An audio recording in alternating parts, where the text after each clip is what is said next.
जय श्री कृष्ण, राधे राधे। कैसे हैं आप सभी। आज हम आपको गणेश चतुर्थी की ऐसी 4 पौराणिक कथाएं सुनाने जा रहे हैं जो कि बहुत अधिक प्रचलित हैं। व्रत में यह कथा सुनने मात्र से सारे संकट, सारे दुख दूर होते हैं और अपार सुख की प्राप्ति होती है। तो भक्तों, आज हम आपसे यही कामना करते हैं कि आप भगवान गणेश की ये सारी जो भी संकष्टी चतुर्थी की व्रत कथाएं आप जरूर सुनेंगे।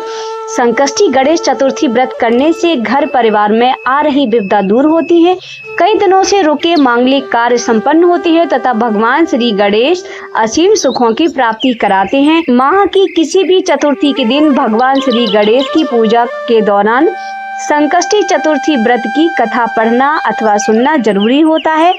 इससे संबंधित 4 कथाएं जो कि प्रचलित है, मैं आपको सुनाने जा रही हूँ।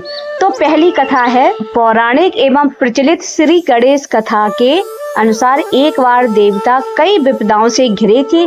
तब वह मदद मांगने भगवान शिव के पास आए। उस समय भगवान शिव के साथ कार्तिकेय तथा गणेश जी भी बैठे थे।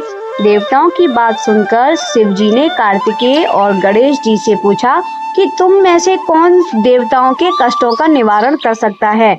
तब कार्तिकेय और गणेश जी दोनों ने ही स्वयं को इस कार्य के लिए सक्षम बताया। इस समय इस पर भगवान शिव ने दोनों की परीक्षा लेते हुए कहा कि तुम दोनों में से जो सबसे पहले पृथ्वी की परिक्रमा करके आएगा वही देवताओं की मदद करने जाएगा। भगवान शिव के मुख से यह वचन सुनते से ही कार्तिकेय जी अपने वाहन मोर पर बैठकर पृथ्वी की परिक्रमा के लिए निकल गए, परंतु गणेश जी सोच में पड़ गए कि वे छोटे से चूहे के ऊपर चढ़कर सारी पृथ्वी की परिक्रमा कैसे करेंगे, तो इस कार्य में उन्हें बहुत समय लग जाएगा।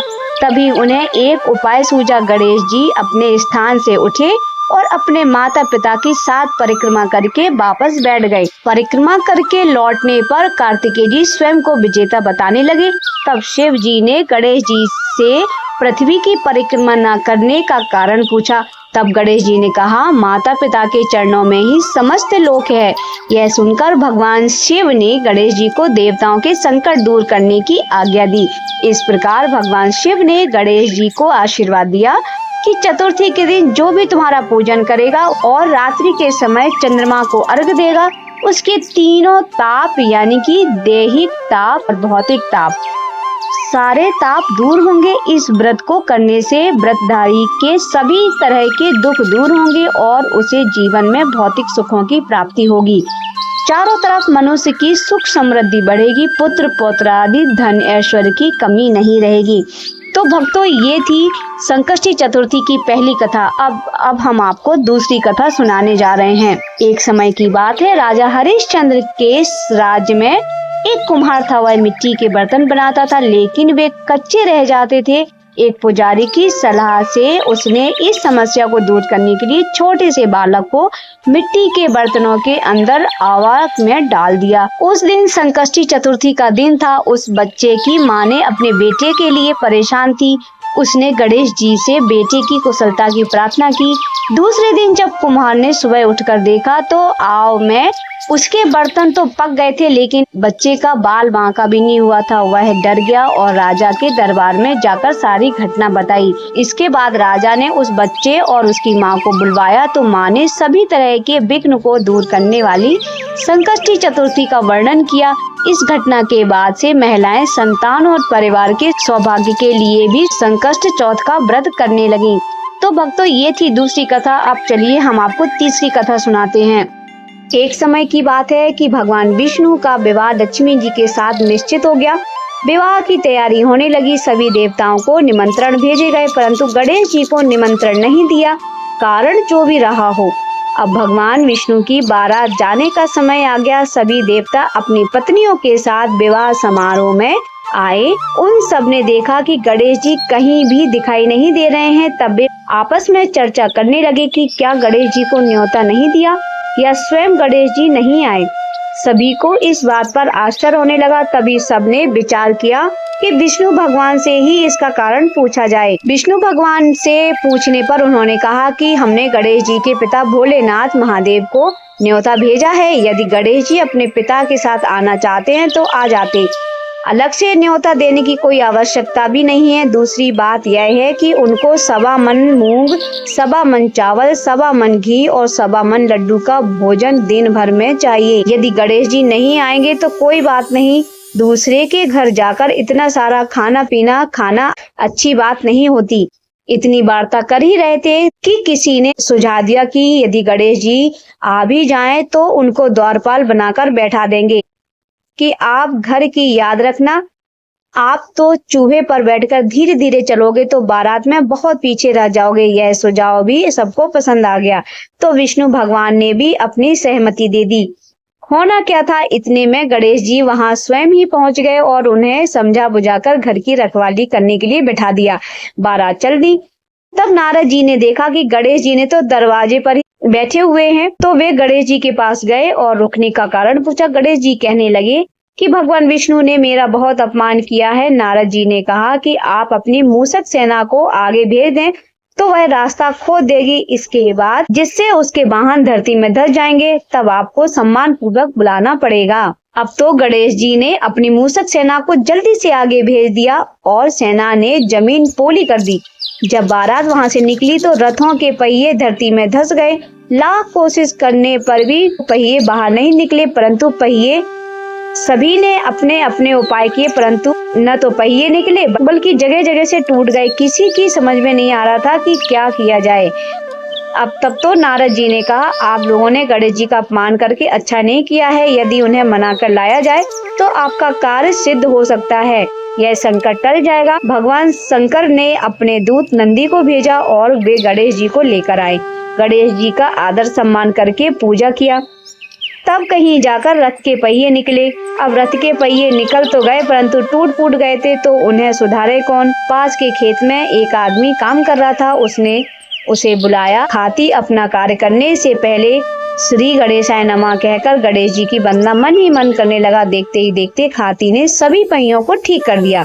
तब हाथी कहने लगा कि देवताओं, आपने सर्वप्रथम गणेश जी को नहीं मनाया होगा और ना ही उनकी पूजा की होगी, इसीलिए आपके साथ संकट आ गया। हम तो मूर्ख अज्ञानी हैं, फिर भी पहले गणेश जी को पूजते हैं, उनका ध्यान करते हैं। आप लोग तो देवता गण हैं, फिर भी आप गणेश जी को कैसे भूल गए।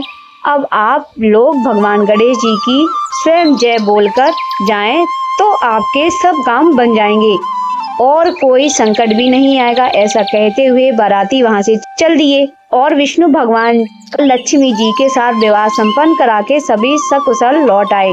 तो भक्तों, ये थी गणेश चतुर्थी की तीसरी कथा। आइए अब हम आपको चौथी कथा सुनाते हैं। श्री गणेश चतुर्थी व्रत की पौराणिक कथा के अनुसार एक बार भगवान शिव तथा माता पार्वती नर्मदा नदी के किनारे बैठे थे। वहाँ माता पार्वती ने भगवान शिव के समय व्यतीत करने के लिए चौपड़ खेलने को कहा। शिव चौपड़ खेलने के लिए तैयार हो गए, परंतु इस खेल में हार जीत का फैसला करने वाला कोई नहीं था। यह प्रश्न उनके समक्ष उठा तो भगवान शिव ने कुछ तिनके इकट्ठे करके उनका एक पुतला बनाकर उसकी प्राण प्रतिष्ठा कर दी और पुतले से कहा, बेटा, हम चौपड़ खेलना चाहते हैं, परंतु हमारी हार जीत का फैसला करने वाला कोई नहीं, इसीलिए तुम बताना कि हम दोनों में से कौन हारा और कौन जीता। इसके बाद भगवान शिव और माता पार्वती चौपड़ खेलने शुरू हो गए। यह खेल 3 बार खेला गया और संयोग से 3 बार माता पार्वती ही जीत गईं। खेल समाप्त होने के बाद बालक से हार जीत का फैसला करने के लिए कहा गया। उस बालक ने महादेव को विजयी बताया। यह सुनकर माता पार्वती क्रोधित हो गई और क्रोध में उन्होंने बालक को लंगड़ा होने और कीचड़ में पड़े रहने का श्राप दे दिया। बालक ने माता पार्वती से माफी मांगी और कहा, यह मुझ पे अज्ञानतावश ऐसा हुआ है, मैंने किसी द्वेष भाव से ऐसा नहीं किया है। बालक क्षमा मांगने लगा। बालक द्वारा क्षमा मांगने पर माता ने कहा, यहाँ गणेश पूजन के लिए नाग कन्याएं आएंगी, उनके कहे अनुसार तुम गणेश जी का व्रत करो, ऐसा करने से तुम मुझे प्राप्त करोगे। यह कहकर माता पार्वती शिव के साथ कैलाश पर्वत पर चली गईं। 1 वर्ष के बाद उस स्थान पर नाग कन्याएं आईं।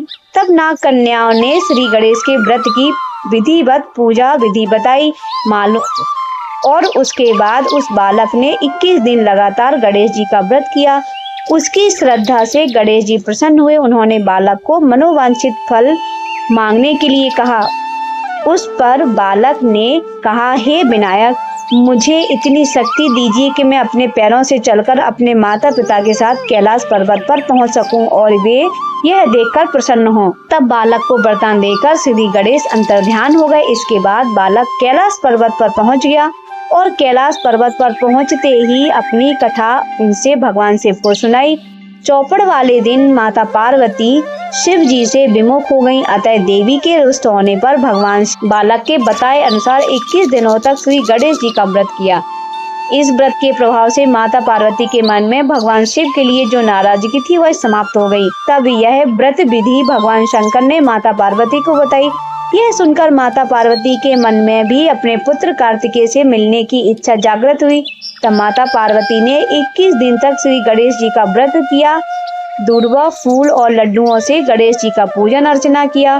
व्रत के 21वें दिन कार्तिकेय जी स्वयं माता पार्वती से मिलने आ गए। उस दिन गणेश चतुर्थी का यह व्रत समस्त मनोकामनाओं की पूर्ति के लिए करने वाला व्रत माना जाने लगा। इस व्रत को करने से मनुष्य के सारे कष्ट दूर होकर मनुष्य को समस्त सुख सुविधाएं प्राप्त होती हैं। तो भक्तों, ये थी पौराणिक कथाएं भगवान श्री गणेश की चतुर्थी की। तो अगर आपको ये कथाएं पसंद आई हो तो आप मेरे चैनल के साथ में जुड़े रहिए और अगले वीडियो का इंतजार करिए। ऐसे ही अगले वीडियो के साथ में मैं आपसे मिलती रहूंगी। तब तक के लिए जय श्री कृष्णा, राधे राधे।